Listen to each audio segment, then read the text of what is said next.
Друзья, всем привет! Приветствую всех на канале G-Tour Drive. Не забываем подписываться на канал. Здесь все об автомобиле G-Tour Dashing и не только. Итак, ребят, пробег 100 тысяч километров.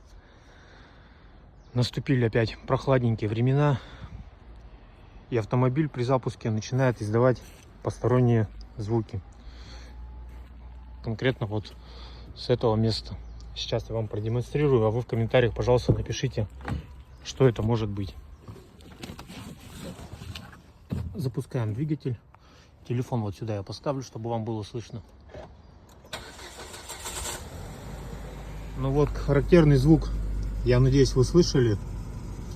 Ребят, в комментариях, пожалуйста, напишите, что это может быть. Только в холодную погоду. Летом ездил, вообще тишина была. Всем спасибо, всем пока.